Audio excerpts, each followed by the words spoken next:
नमस्कार बच्चा, हम त्रिभुज के केंद्रकों के बारे में पढ़ रहे हैं और हमने इन सेंटर और सरकम सेंटर के बारे में पढ़ लिया है। और आज जो हम चालू करने वाले हैं वो हम चालू करने वाले हैं ऑर्थो सेंटर यानी लंब केंद्र। तो आप सभी हेडिंग डाल दीजिए ऑर्थो सेंटर, लंब केंद्र।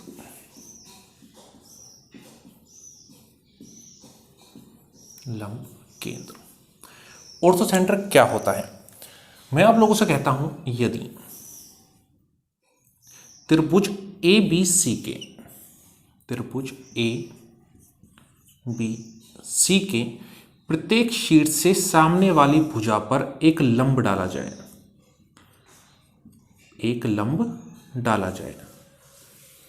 तो ये तीनों लंब जिस बिंदु पर एक दूसरे को प्रतिच्छेद करते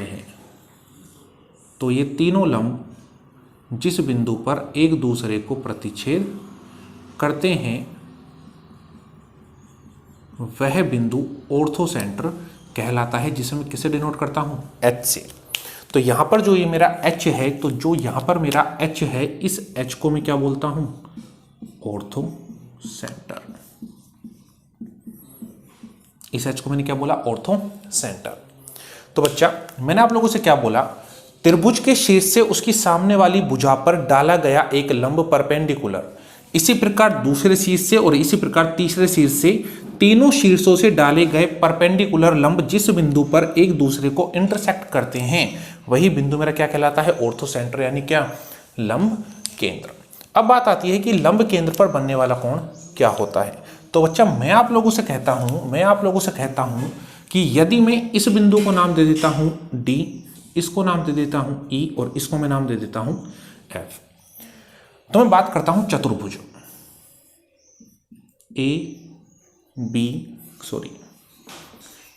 A F H और E। तो मैंने बोला यहां पर कोण A, कोण F, कोण H और कोण E। चतुर्भुज के तीनों कोणों का योग कितना है? 360 डिग्री। मैंने बोला अगर ये 90 डिग्री है तो ये भी कितने डिग्री है? 90 डिग्री। ये 90 डिग्री है तो ये भी कितने हैं? 90। तो 90 और 90 F और E का जो टोटल है वो कितना हो गया? 180। तो क्या मैं लिख सकता हूं क्या? कोण A प्लस कोण H बराबर 360 डिग्री माइनस में 180 डिग्री। तो कोण A प्लस कोण H बराबर मेरे पास कितना आया? 180 डिग्री। जहां से मैं कोण H का मान निकालता हूं तो 180 माइनस कोण A, 180 माइनस कोण A। तो बच्चा मैं कह सकता हूं जो मेरे पास ये वाला कोण आया, ये मेरे पास आया 180 माइनस A। और मैंने बोला क्या ये दोनों कोण शीर्षाभिमुख कोण है क्या? Opposite interior angle. तो अगर ये 180 माइनस A है तो ये भी क्या होगा? 180 डिग्री माइनस कोण A, 180 डिग्री माइनस कोण A। तो मैंने कहा लंब केंद्र पर बनने वाला कोण BHC का मान क्या हुआ? 180 माइनस कोण A। इसी प्रकार AHC का मान होगा 180 डिग्री। इस वाले कोण की बात कर रहा हूं तो सामने वाला कोण B। इसी प्रकार कोण AHB क्या हो जाएगा? 180 डिग्री माइनस कोण C। तो ये क्या होता है? ऑर्थो सेंटर पर बनने वाले कोण यानी लंब केंद्र पर बनने वाले कोण। तो देखिए एक बार इनको, फिर हम आगे बात करते हैं।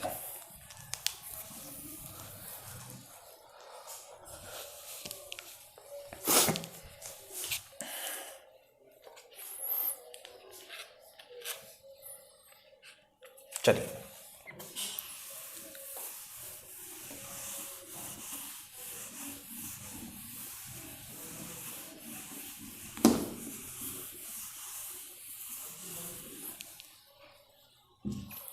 अब मैं आपसे कहता हूं यदि मैं एक त्रिभुज ABC बनाता हूं,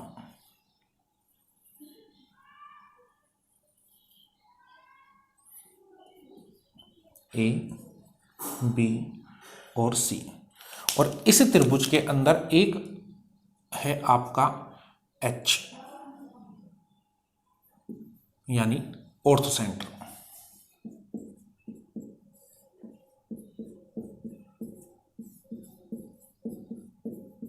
और एक मैंने यहां बनाया O,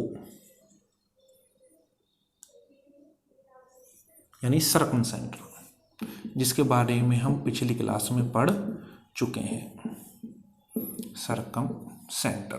तो मैंने बोला शीर्ष से H और शीर्ष से O, मैंने बोला शीर्ष से H और शीर्ष से O द्वारा बनाए गए ये दोनों कोण आपस में कैसे होते हैं, बराबर। आपस में कैसे होते हैं, बराबर। तो बच्चा यदि ये कोण आपका थीटा है तो ये कोण भी आपका क्या होगा, थीटा। ये कोण भी आपका क्या होगा, थीटा। अब कैसे वो चीज़ आप समझ लीजिए।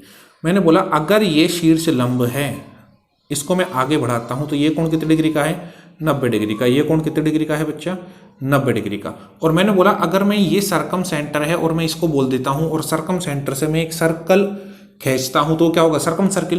तो यदि मेरी ये आर है तो मेरा ये भी क्या होगा, आर। तो ये दोनों अगर भुजाएं बराबर हैं, ये थीटा, तो ये भी मेरे पास क्या होगा, थीटा। ये भी मेरे पास क्या होगा, थीटा। या फिर हम इसकी बाद में बात करते हैं क्योंकि ये हमें प्रूव करना है। चलिए, मैंने बोला ये कोण 90 डिग्री, ये थीटा, तो क्या ये वाला कोण मेरा यही होगा क्या, 90 माइनस थीटा। ये कोण है 90 डिग्री का, ये मेरा थीटा है, तो ये क्या होगा, 90 माइनस थीटा। और मुझे पता है कि सर्कम सेंटर पर बनने वाला कोण, सर्कम सेंटर पर बनने वाला कोण, सर्कम सेंटर पर बनने वाला कोण शीर्ष कोण का क्या होता है, दुगना। तो 90 का दुगना 180 और थीटा का दुगना 2 थीटा। थीटा का दुगना क्या हो जाएगा, 2 थीटा। तो मुझे पता है कि ये दोनों भुजाएं यदि आपस में बराबर हैं तो ये दोनों कोण भी आपस में कैसे होंगे, समान होंगे। अगर ये 180 माइनस 2 थीटा है तो ये भी मेरा थीटा प्राप्त होगा और ये भी मेरा क्या होगा, थीटा। तो ये दोनों कोण आपस में कैसे होंगे, समान। ये दोनों कोण आपस में कैसे होंगे, समान। तीनों कोणों का योग 180 होता है, 180 से 180 चला गया, 2 थीटा बचा, तो ये भी थीटा और ये भी क्या होगा, थीटा। तो इस प्रकार हम इसे प्रूव कर सकते हैं। चलिए एक बार इसे देखिए, फिर हम आगे बात करते हैं। चलिए अब बात करते हैं आगे अगले कॉन्सेप्ट की। मैं आप लोगों से कहता हूं कि किसी भी त्रिभुज की तीनों भुजाओं का योग, किसी भी त्रिभुज की तीनों भुजाओं का योग उस त्रिभुज के तीनों लंबों के, उस त्रिभुज के तीनों लंबों के योग से हमेशा कैसा होगा, अधिक। के योग से हमेशा कैसा होगा, अधिक। के योग से हमेशा कैसा होगा, अधिक। कैसे, अब हम एक बार से देख लेते हैं। मैंने बोला ये अगर ये आपका ऑर्थो सेंटर H है तो मैंने क्या बोला कि त्रिभुज की तीनों भुजाओं का योग यानी AB BC और CA का जो योग है वो अधिक होगा किससे, त्रिभुज के तीनों शीर्ष लंबों से, यानी AD plus BE plus CF। या मैं कह सकता हूं कि त्रिभुज की तीनों भुजाओं के योग का अनुपात त्रिभुज के तीनों शीर्ष लंबों के योग के अनुपात हमेशा किससे अधिक होगा, 1 से। हमेशा किससे अधिक होगा, 1 से। अब बात आती है कैसे। तो यदि मैं पहले बात करता हूं कौन से त्रिभुज की, मैं बात करता हूं त्रिभुज AD, मैंने बात करी त्रिभुज AD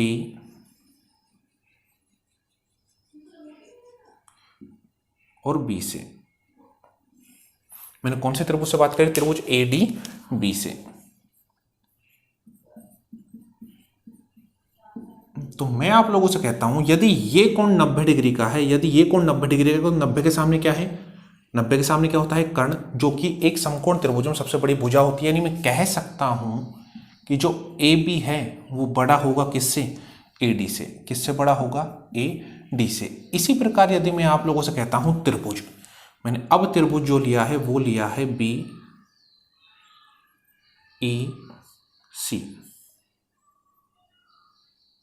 अब जो मैं त्रिभुज की बात कर रहा हूं वो त्रिभुज मेरा कौन सा है, त्रिभुज BE और C।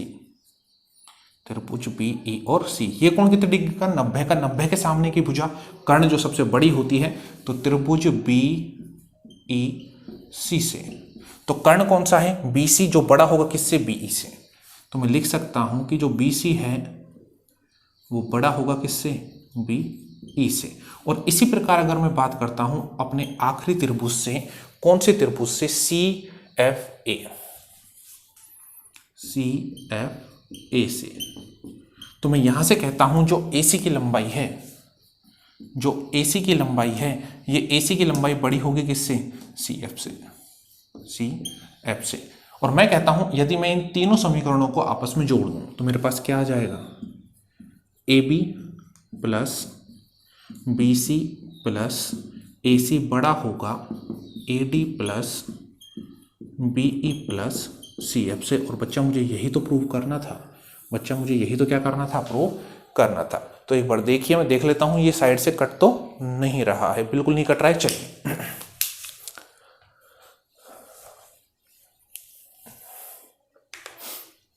आशा कर रहा हूं सारी चीजें आपको समझ में आ रही हों, और अगर चीजें समझ में नहीं आ रही हैं तो आप बार बार वीडियो को चेक कर सकते हैं, तो बार बार आप वीडियो को चेक कर सकते हैं।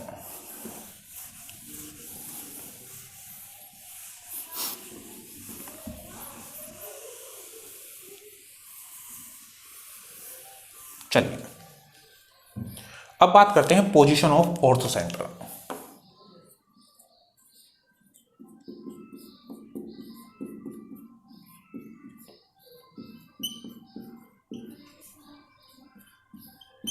Position of orthocentre. तो सबसे पहले मैं बात करता हूं acute angle triangle, acute angle triangle की, यानी न्यून कोण त्रिभुज की। मैं कहता हूं यदि मेरे पास एक न्यून कोण त्रिभुज है एबीसी, ए बी सी, और इस त्रिभुज के शीर्ष से इसकी सामने वाली भुजा पर लंब डाला जाए,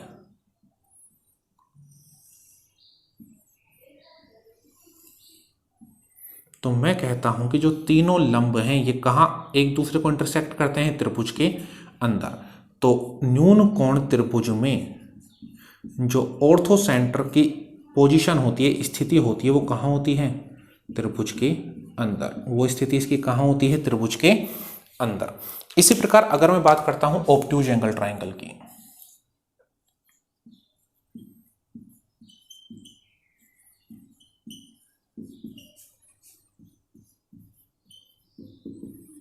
ऑब्ट्यूज एंगल ट्राइंगल की, यानी अधिक कोण त्रिभुज की।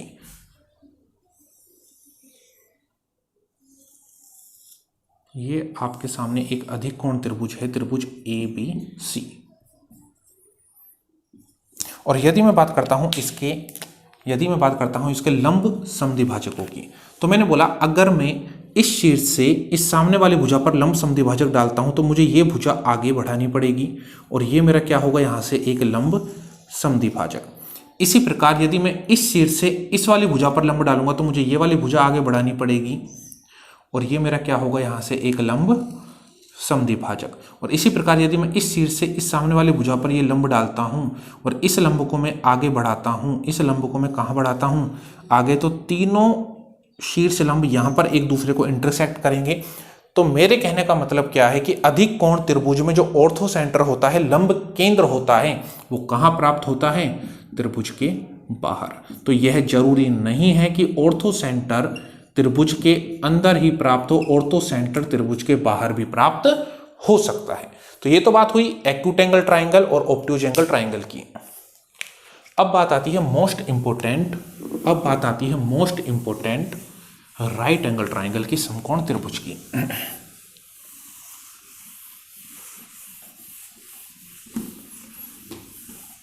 समकोण त्रिभुज की, तो आप तीसरा पॉइंट डाल सकते हैं राइट एंगल ट्राइंगल।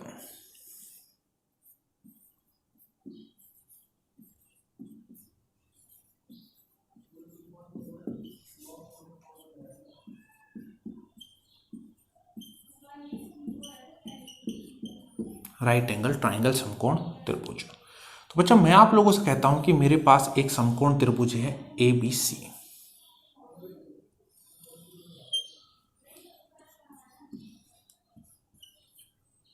और ये यहां पर मेरे पास है इसका समकोण।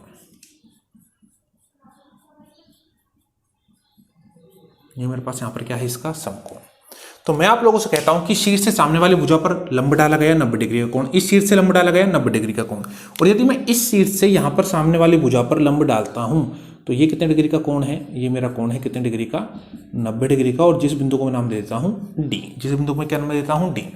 तो मैंने बोला तीनों शीर्ष लंब इस बिंदु पर एक दूसरे को प्रतिच्छेद करे, इंटरसेक्ट करे, तो ये मेरा क्या हो गया, ortho centre, ortho centre H, जो मुझे कहां प्राप्त होता है, समकोण पर, समकोण पर। तो न्यून कोण त्रिभुज में ऑर्थो सेंटर त्रिभुज के अंदर, अधिक कोण में त्रिभुज के बाहर, और राइट एंगल समकोण पर ही क्या प्राप्त होगा, ऑर्थो सेंटर। अच्छा बच्चा, अगर मैं आप लोगों से कह देता हूं कि मुझे इस बीडी परपेंडिकुलर की लंबाई चाहिए, मुझे इस बीडी परपेंडिकुलर की क्या चाहिए, लंबाई, तो मैं कहता हूं कि जो बीडी की लंबाई होती है वो आपकी होती है ए बी गुणा बी सी और बटे में क्या, ए सी। लंबाई क्या होती है, ए बी गुणा बी सी और बटे में क्या, ए सी। यानी समकोण के साथ वाली भुजाओं का गुणनफल और बटे में कर्ण का गुणनफल। अब ये कहां से आता है, कैसे आता है, वो चीज एक बार आप देख लीजिए। मैं आप लोगों से कहता हूं कि यदि मैं AC को आधार मानकर इस त्रिभुज का क्षेत्रफल निकालूं तो ये 90 डिग्री, तो ये मेरी क्या हो जाएगी, ऊंचाई, परपेंडिकुलर है, ऊंचाई है। तो मैंने बोला त्रिभुज का जो क्षेत्रफल आया वो क्या आया, 1/2 गुणा ऊंचाई क्या है BD, और आधार क्या हो जाएगा इसके लिए, AC। अच्छा, मैंने बोला क्या इस त्रिभुज का क्षेत्रफल ये भी हो सकता है क्या, 1/2, ये 90 डिग्री है तो ये भी क्या होगी, ऊंचाई होगी। तो मैं लिख सकता हूं क्या, बराबर 1/2 गुणा ऊंचाई क्या है AB और आधार क्या है BC। मैंने बोला 1/2 से 1/2 कैंसिल हो गया, तो मैंने पूछा BD बराबर AB गुणा AC और बटे में क्या आ जाएगा, सॉरी AB गुणा BC और बटे में क्या आ जाएगा, AC। तो ये क्या हो जाएगी, इस समकोण त्रिभुज के लंब की लंबाई क्या हो जाएगी, समकोण त्रिभुज के लंब की लंबाई। अच्छा बच्चा, अगर मैं आप लोगों से ये कहता हूं इस समकोण त्रिभुज का ये लंब है जो कहां मिल रहा है, डी पर, अगर मैं यहां पर एक ऑर्थो सेंटर बना देता हूं, सॉरी सरकम सेंटर बना देता हूं O, और मैं कहता हूं कि ऑर्थो सेंटर और सरकम सेंटर के बीच की दूरी यानी OH क्या होगी। अगर ये ऑर्थो सेंटर है, इसको मैं थोड़ा और सही बना लेता हूं,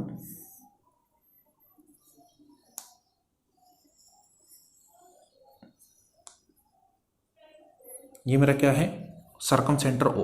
अगर ये सरकम सेंटर है तो सरकम सेंटर आप लोगों को पता है कहां होता है, कर्ण के मध्य बिंदु पर, और यहां से मैं एक सरकम सर्किल खींच सकता हूं। अगर ये कर्ण का मध्य बिंदु है तो ये भुजा और ये भुजा आपस में क्या है, बराबर। क्यों, क्योंकि ये भी रेडियस है और ये भी क्या है, रेडियस। और मुझे पता है कि सरकम सेंटर अगर कर्ण का मध्य बिंदु है तो सरकम रेडियस R बराबर क्या होगी, h/2।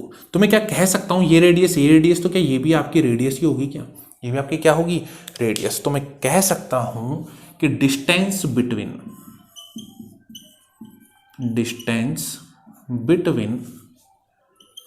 Ortho centre and सरकम centre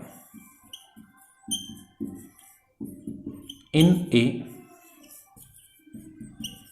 right angle triangle,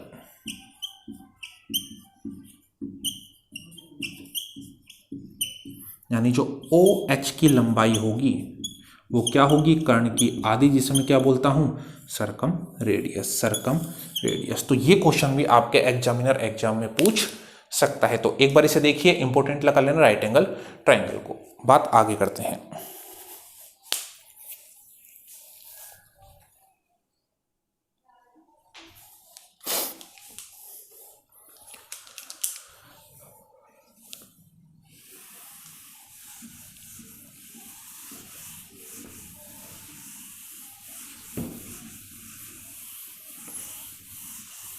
चलिए अब बात करते हैं अगले कॉन्सेप्ट की। अगर बच्चों मैं आप लोगों से ये कहता हूं कि यदि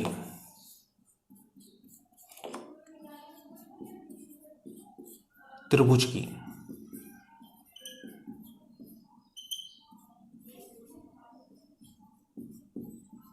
दो ऊंचाई दी गई हो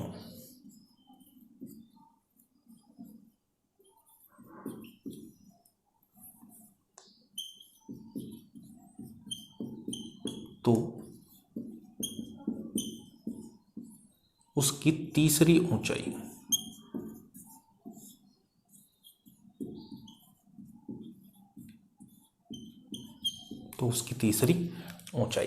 तो मैंने बोला यदि आपके पास किसी ट्राइंगल की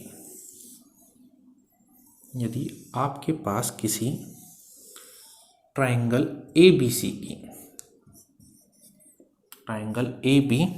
की ऊंचाई आपको दे रखी है H1, H2 और H3। ये आपकी है H1, ये आपकी है H2 और ये आपकी है H3। तो मैं आप लोगों से कहता हूं जो आपकी H3 की लंबाई होगी वो हमेशा बड़ी होगी H1 H2 upon H1 minus H2 और छोटी होगी H1 H2 upon H1 plus H2 से। जो H3 की लंबाई होगी वो कहाँ से कहाँ तक वेरी करेगी?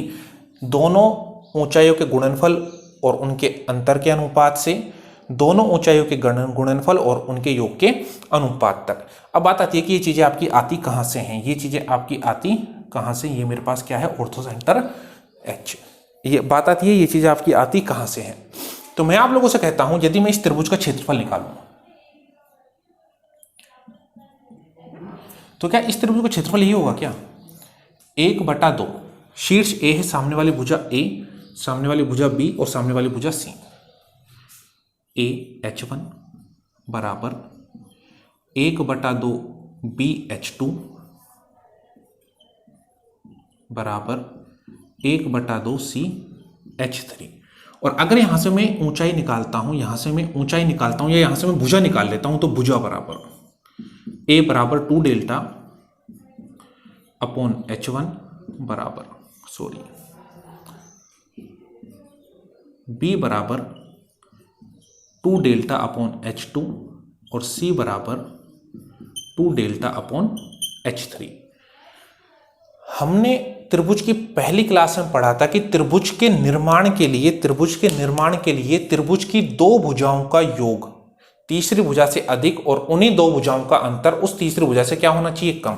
यानी मैं कह सकता हूं जो आपकी भुजा C है ये हमेशा बड़ी होगी दो भुजाओं के अंतर से और छोटी होगी दो भुजाओं के योग से। ये चीजें हमने पहली क्लास में ट्राइंगल की में पढ़ी थी। तो मैंने बोला दो भुजाओं का अंतर, मैं A का मान रखता हूं 2 delta upon H1 minus 2 delta upon H2 बड़ा होगा 2 delta upon H3, 2 delta upon H1 और plus 2 delta upon H2। 2 delta ये सारे आपस में क्या हो गए? कैंसिल। तो मैंने बोला यहां पर अगर मैं एलसीएम लेता हूं तो एलसीएम क्या आता है? H1 H2 ऊपर क्या आ जाएगा? H2 minus H1। यहां पर है 1 अपॉन H3 और अगर मैं यहां एलसीएम लेता हूं H1 H2 तो मेरे पास आ गया H1 प्लस H2 या H2 प्लस H1 भी मैं लिख सकता हूं। बच्चा आपको एक कॉन्सेप्ट पता होगा, कॉन्सेप्ट क्या है कि यदि मेरे पास संख्याएं हैं 2 और 3 तो मैंने बोला 3 बड़ा है किससे? 2 से।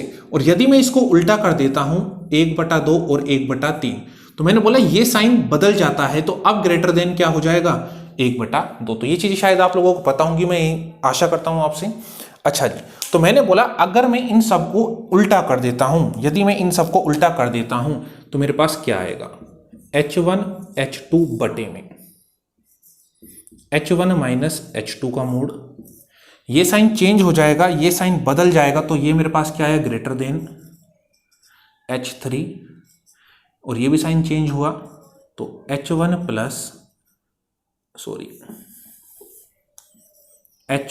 H2 अपॉन में H1 प्लस H2। तो ये मेरे पास यहां से क्या आ जाता है? ये मेरे पास यहां से एक रिलेशन आ जाता है, ये मेरे पास यहां से क्या आ जाता है, ये मेरे पास यहां से एक रिलेशन आ जाता है।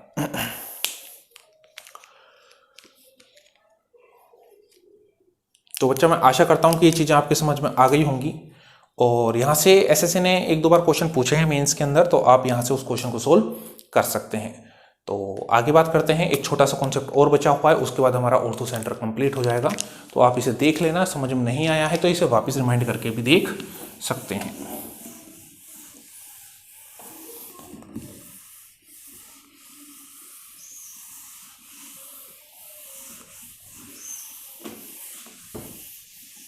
चलिए अब बात करते हैं आगे इसके लास्ट कॉन्सेप्ट की। चलिए मैं आप लोगों से कहता हूं आप लोगों के पास एक त्रिभुज है, इसे आप सीधा याद रख लेना। मैं इसे प्रूव भी कर सकता हूं, लेकिन इसको आप सीधा याद कर लेना क्योंकि यहां से क्वेश्चन बहुत कम पूछे जाते हैं। ए बी सी, और मैंने बोला इस ए बी सी त्रिभुज का ये आपका ऑर्थो सेंटर है ओ। ऑर्थो सेंटर क्या है? ओ। और अगर ये ऑर्थो सेंटर है तो मैंने बोला ये आपका क्या होगा? भुजा समद्वि भाजक, यानी ये भुजा और ये भुजा आपस में क्या होगी? समान। सॉरी, ये आपका है सर्कम सेंटर, और ये भी आपका क्या होगा? भुजालंब समद्वि भाजक। और ये कोण कितने डिग्री के होंगे? 90 के। और ये भी आपका भुजालंब समद्वि भाजक, और ये दोनों भुजाएं आपस में क्या होंगी? बराबर। मैं बोलता हूं यदि मैं इन रेखाओं को यानी इन बिंदुओं को आपस में मिला लेता हूं और एक छोटे त्रिभुज का निर्माण करता हूं, तो यही जो आपका केंद्र होगा, बड़े त्रिभुज के लिए ये क्या है? सर्कम सेंटर, और छोटे त्रिभुज यानी पी क्यू आर के लिए ये आपका क्या हो जाएगा? Ortho centre.